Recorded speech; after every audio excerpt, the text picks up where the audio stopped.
계속해서 요한복음 말씀을 통해서 함께 은혜 나누고 있습니다.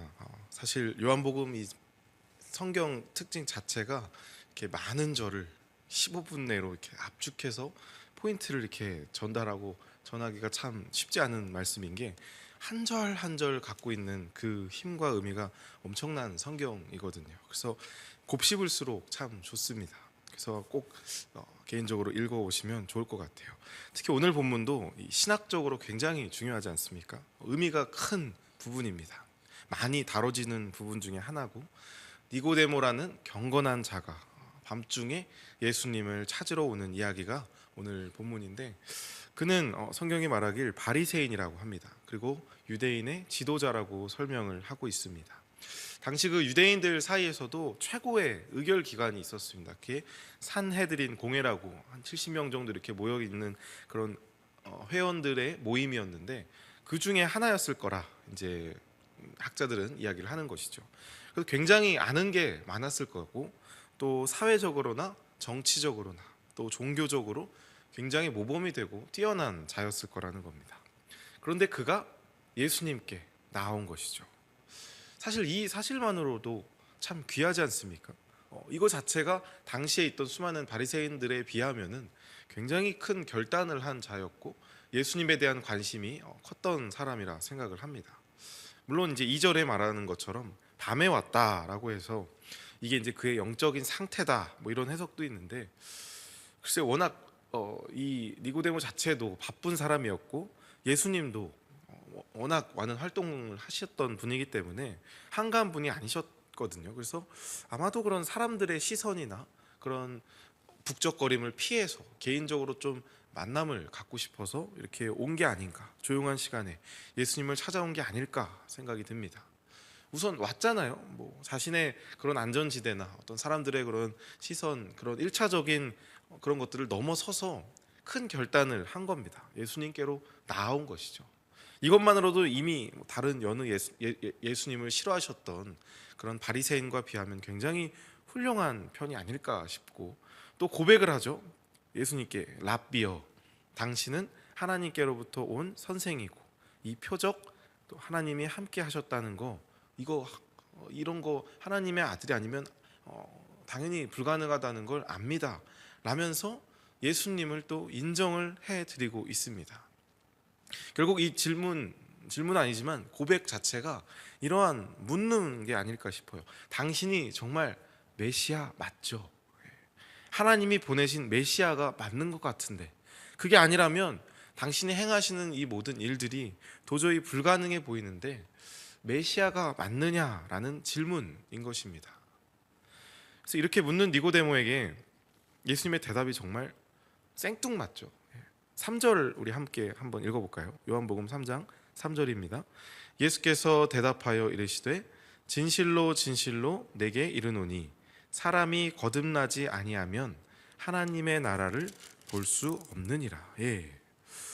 당신은 하나님께로부터 오신 선생이고 하나님이 함께하지 않으면 당신이 행하는 이 표적 아무도 행할 수 없다. 그러니까 당신이 메시아 맞죠? 라는 그 질문 앞에 예수님의 대답은 너무나 동문서답 같이 들려집니다. 대화가 이어지지 않는 것 같죠. 진실로 내게 이르노니 거듭나지 아니하면 하나님 나라 볼 수 없다. 메시아라는 질문에 거듭남을 이야기하고 하나님의 나라에 대한 이야기를 하는 것입니다. 굉장히 안 맞는 말씀 같고 전혀 다른 대답 같지만 이거는 곧 우문 현답이라고 할 수 있습니다. 결론부터 말씀드리자면 헛된 것을 묻고 헛된 것을 구하는 니고데모에게 참된 것을 알려주시는 예수님의 대답인 것이죠. 예수님은 아마 이 니고데모의 의중을 너무나 잘 아셨을 거라 생각합니다. 당시 그 유대인들에게 있어서 메시아라고 하면은 다 모두가 메시아를 이제 갈망하고 구했거든요. 근데 이제 당시의 그 유대인들의 사상에서 메시아가 오심은 실제적인 그 이스라엘 나라, 그 400년 가까이 되는 그 공백을 메꿔주실 실제적인 자유와 해방을 주는 분으로 여겨졌습니다. 그래서 정치적으로 로마의 이제 속국으로 되어 있던 상황에서 이스라엘을 독립케 하고 또 자주 국방을 갖춘 그런 어떤 하나님 나라의 회복, 이런 것들을 기대하면서 그들은 막 열심히 하나님을 기대했거든요. 또 현생에서 자신들의 눈에 보이는 그 하나님 나라의 회복을 대망하면서 사실 그 제자들도 그런 어느 정도의 생각이 있었음을 이렇게 말씀 중에서 계속 나타나지 않습니까? 그런 현실적인 이스라엘 국가의 회복을 갈망했던 자들이었어요. 그래서 그 시작이 바로 메시아가 오심으로 그 일들이 이루어질 것이라는 그런 엄청난 기대가 있었기 때문에 지금 이분이 메시아처럼 보인단 말이죠. 그래서 당연히 그런 예루살렘에 다시 하나님의 주권을 회복할 것이라 기대를 했던 것입니다. 아마 니고데모는 그런 당시의 인간적인 신앙관과 또 구원관에 꽉 차 있었던 사람, 그 중에서도 리더, 그 어떤 산헤드린 공회의 한 회원으로서 어떤 책임감을 느꼈을 수도 있을 것 같아요. 이 회복이 이제 시작이 될 텐데 내가 뭐 좀 도와야 되나 하는 그런 질문적인 의도를 갖고 찾아온 걸 수도 있겠죠. 그런데 그에게 예수님께서 하신 첫 마디가 이겁니다. 사람이 거듭나여야 하나님 나라를 볼 수 있다. 다시 태어나야 한대요. 대뜸 내 생각을 버려야 하는 수준이 아니라 아예 내가 죽고 새롭게 태어나야 한다고 말을 하는 것입니다. 그러니까 지금 있는 그 사상과 가치관을 바꾸는 수준이 아니라 아예 다시 태어나야 한다라는 말을 갑자기 선포를 하는 것입니다. 그래서 여러분, 하나님을 믿는다는 것이 예수님을 따르고 예수님의 제자가 되고 새로운 사람이 된다는 게 단순한 어떤 내가 유지하고 있는 그 삶에 있어서 그 안에 지적인 동의와 혹은 뭐 교회에 나옴, 뭐 주님을 좋아하고 인정함, 아 주님 이런 분이시지, 나도 알아, 참 좋은 분이시구나, 한번 믿어볼까? 라고 하면서 그 믿음이 완성되는 것이 아님을 성경은 계속 말을 하고 있는 것입니다. 사실 4장에서도 이제 사마리아 여인이 나오지만 니고데모와 사마리아 너무나 다른 두 계층의 사람이거든요. 근데 결국 이 흐름은 비슷합니다. 헛된 것을 구하고 참된 것을 알려주시는 예수님을 계속 보여주는 거죠. 니고데모의 마음에는 이 세상에서 이스라엘에 나타날 영광과 성공이 있었습니다. 그러니까 세속적 신앙이라고 볼 수 있겠죠. 그는 종교적으로도 대단했고 아마 인격적으로도 대단했을 겁니다. 열심도 있었겠죠. 또 겸손했기 때문에 이렇게 메시아를 직접 뵈러 오지 않았겠습니까? 아마 자신이 뭔가 예수님 사역에 도움이 될 수 있지 않을까? 그 자신이 생각하는 메시아로서의 앞으로 그 정치적 역할도 하셔야 될 거고 뭐 금전적인 것도 필요할 테고 여러 가지 상황이 필요할 텐데 정치적으로든 어떤 것이든 자기가 좀 도움이 될까 싶어서 그런 의미에서 온지도 모르겠습니다. 그러나 그런 모든 생각은 좋은 것일 수 있고 어쩌면 본인이 생각했을 땐 선한 것일 수 있겠지만 그거는 여전히 이 세상에 갇힌 생각이었고 그는 종교적일진 모르겠지만 영적이진 못했던 것입니다. 그래서 여러분, 우리의 믿음과 신앙이 여전히 이 세상에 갇혀 있고 우리가 구하는 것과 바라는 것, 그런 것이 여전히 이 세상 가운데 있다면 우리는 이런 니고데모와 다를 바 없는 것입니다. 하나님을 믿고 신앙생활을 하면서 굉장히 종교적인 신앙생활을 할 수도 있어요. 예배를 빠지지 않고 뭐 세상 사람들과 다르게 우리가 살 수 있겠습니다. 그러나 보고 구하고 바라고 그런 모든 우리의 시각이 현세에 갇혀있는 신앙인들이라면 결국 예수님이 말씀하시는 거죠. 사람이 거듭나야 하나님 나라를 볼 수 있다. 완전히 다른 새로운 그런 것들을 이야기하는 것입니다. 전혀 다른 관점에서 우리가 세속적 관점을 버리고 영적인 관점을 가지고 하나님 나라를 보아야 한다는 것을 성경은 말하고 있죠. 니고데모는 역시 그 말씀에 이해를 못합니다. 사람이 어떻게 늙어서 다시 태어날 수 있겠습니까? 뭐 모태로 다시 들어간다는 얘기입니까? 라고 묻는 것인데, 여러분, 이건 단순히 니고데모가 예수님의 그 말을 뭐 비꼰다거나 아니면 그 문자적으로 해석을 해서 말 자체를 이해하지 못하는 건 아닐 겁니다. 니고데모 똑똑한 사람이거든요. 엄마 뱃속에 다시 들어가라는 거예요? 라는 그런 어떤 유치한 질문을 한다기보다는 니고데모는 그게 지금 가능하지 하냐는 질문을 하는 것입니다. 어떻게 다시 태어남이 가능할 수 있겠습니까? 대체 이미 우리가 이렇게 생각이 굳어져서 이미 늙었고 내가 평생을 이런 시각을 갖고 이런 신앙을 생활을 했는데, 그래서 그게 맞는 줄 알고 이 땅에 임할 하나님 나라를 믿으면서 내가 지금 이때까지 그 믿음을 지키면서 로마의 핍박 가운데에서도 그 하나님의 율법을 절대 경히 여기지 않고 열심히 믿으면서 살았는데 지금 그 모든 믿음 생활과 신앙 생활이 다 잘못됐다는 얘기입니까? 그거를 지금 내가 한순간 다 버리라는 얘기입니까? 그게 가능이나 하겠습니까? 라는 질문을 예수님께 던지는 것이죠. 예수님은 혼란스러운 그에게 같은 말이지만 조금 더 자세하게, 그런데 더 헷갈리게 이야기를 합니다. 요한복음 3장 5절 말씀 함께 읽겠습니다. 예수께서 대답하시되 진실로 내게 이르노니 사람이 물과 성령으로 나지 아니하면, 같은 말을 하는 거죠. 물과 성령으로 나지 않으면 하나님의 나라에 들어갈 수 없다.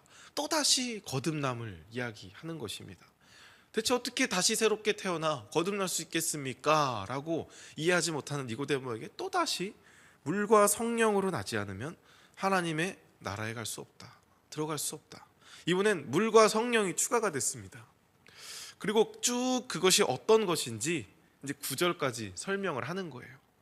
그러나 역시나 니고데모는 못 알아듣습니다. 어떻게 그게 가능합니까? 계속해서 묻게 되죠. 바람이 어디에서 나오는지 알 수 있느냐? 근데 성령이 그 사람을 변화시키는 이런 어떤 추상적인 개념을 설명을 하는데도 못 알아듣습니다. 계속해서 못 알아들어요. 여러분, 여기서 니고데모와 예수님이 서로 어쩌면 동상이몽을 하고 있는 그런 모습같이 보이는 이유는 하나입니다. 예수님은 계속해서 영적인 관점으로 이야기를 하고 계십니다. 그런데 니고데모는 여전히 종교적 관점과 세상적 관점으로 그 말을 듣고 해석을 하고 있는 것입니다. 영적인 것과 종교적 관점, 세속적 관점은 다를 수밖에 없습니다. 우리는 영적인 관점을 갖지 않고서야 이 성경 말씀을 온전히 이해할 수도 없고 믿을 수도 없는 것입니다. 성령이 하시는 일이란 설명에도 그러니까 그게 어떻게 가능하겠냐라는 대답이 나온다면 더 이상 대화가 되지 않는 것이죠. 서로 맥이 맞지 않는 겁니다. 예수님도 말씀하시죠. 넌 선생이 그것도 모르냐? 성경을 그렇게 달달 외우고 본다는 그 선생이란 입장에 있으면서 너가 그것도 모른다면은 너는 아무것도 모르는 것이다 라는 이야기를 예수님은 하는 것입니다. 그래서 사실 이 성경책이라는 게 모두에게 오픈돼 있잖아요. 이걸 뭐 금지된 성경도 아니고 옛날 중세처럼 모두가 읽을 수 있지만 사실 이 말씀을 통해 오늘 생명을 얻고 위로를 얻고 하나님을 만나는 건 소수입니다. 그 이유가 무엇일지 생각을 해본다면 종교적 관점, 세속적 관점과 영적인 관점을 갖고 있는 사람의 차이라고 말할 수 있겠죠. 그래서 예수님도 말씀하십니다. 계속 선생이 그것도 모르냐? 내가 땅의 일을 말해도 이렇게 믿지 않는데, 땅의 일이라는 건 지금 이 땅에서 그렇게 하나님을 믿고 다시 거듭남으로 새로운 삶을 살게 되는 그런 것들을 이야기하는 거겠죠. 지금 우리가 똑같이 겪고 있는 것들입니다. 땅의 일을 말해도 이렇게 믿지 않는데 하늘의 일을 말하면 어떻게 믿겠느냐? 그래서 계속 강조하는 게 이 성경 말씀이 전체를 통틀어서 우리로 하여금 우리의 시각을 버리게 하는 것입니다. 우리의 시각을, 땅에 박혀있는 그런 우리의 시각을 하늘로 올리기를 계속 이야기하는 것입니다. 훌륭한 종교 지도자였던 니고데모에게도 그것이 불가능에 가까운 일로 보였다면, 어떻게 가능하겠냐라고 보였다면 이건 결코 어떤 종교적 행위로 가능한 것이 아니라면 보여주는 것이죠. 우리가 어떤 행함으로, 율법을 지킴으로 흠없이 내가 이 삶 속에서 남들 보기에 어떤 그런 형식적인 신앙생활을 함으로써 이것이 가능한 게 아님을 계속 보여주는 것입니다. 우리는 눈에 보이는 것들로 가치를 평가합니다. 옳고 그름을 나누면서 사람들을 평가하고 세상의 어떤 가치관을 정립을 하죠. 여전히 우리의 시각으로 성공과 실패를 말합니다. 근데 우리가 계속 그러한 시각을 갖고 있다면 절대로 하나님의 나라를 볼 수 없을 것임을 성경은 말을 하는 것입니다. 뒤에 설명하는 모세가 놋뱀을 들고 그 놋뱀을 본 자들은 다 살았다는 이 말씀이 어떻게 세상적 관점으로 이해가 되고 납득이 가겠습니까? 그리고 예수님은 결국 자신이 그 놋뱀처럼 나무에 들일 것이고 그를 믿는 자는 산다라고 말씀을 하십니다. 이건 어떤 이해가 되고 납득이 되어서 어떤 세상적 가치관에 맞는 설명을 하는 것이 아닙니다. 그저 하나님의 일하심이고 그의 계획하심이고 그를 믿음으로 말미암아 영생을 얻겠다는 그 사실을 예수님께서 그래서 내일 본문이지만 16절에 바로 설명을 하시는 것입니다. 이게 어떻게 뭔가 이해가 되는 말씀입니까? 그들이 갖고 있는 철저한 율법적인 신앙관에 의해서는 절대로 이해할 수 없는 하나님의 일하심이라는 거죠. 노뱀을 본다, 그 달리신 예수 그리스도를 봄으로써 구원을 얻고 영생을 얻는다는 건 종교적 관행이나 도덕적 행위가 아니라 하나님을 하나님으로서 인정을 하며 전적으로 그 하나님을 신뢰하라는 요구일 것입니다. 여러분, 그래서 십자가는 그런 것입니다. 종교적인 것도 세상적인 것도 아닌 영적인 것입니다. 오늘도 여전한 그런 땅의 관점을 가지고 예수님을 찾아온 니고데모에게 예수님은 영적인 대답을 하신 것입니다. 그래서 그 대답은 결국 십자가였습니다. 그 십자가 사랑으로 우리는 영생을 얻게 된 존재인 줄 믿습니다. 여전히 우리는 그런 우문을 갖고 예수님께 나올 수 있습니다. 그런 헛된 것을 구하며 오늘도 주님 앞에 나왔을 수도 있습니다. 그러나 우리에게도 이런 우문현답의 은혜가 있기를 소망합니다. 내가 가진 수많은 어긋난 질문들과 관점들, 관습들, 소원, 보따리들이 있을 수 있습니다. 그러나 주여, 그 모든 것 십자가 앞에 내려놓고 내가 주님을 보길 원합니다. 성령 하나님 바람처럼 임하셔서 나를 새롭게 하는 은혜가 내가 있기를 원합니다. 오늘 하루 내가 그러한 기도를 통해서 언제 내가 이렇게 변했나 모를 정도로 정말 나의 관점이 땅의 관점에서 다시 하나님의 관점을 봄으로 세상 소망을 갖고 살아가는 우리 모두가 되기를 간절히 소망합니다.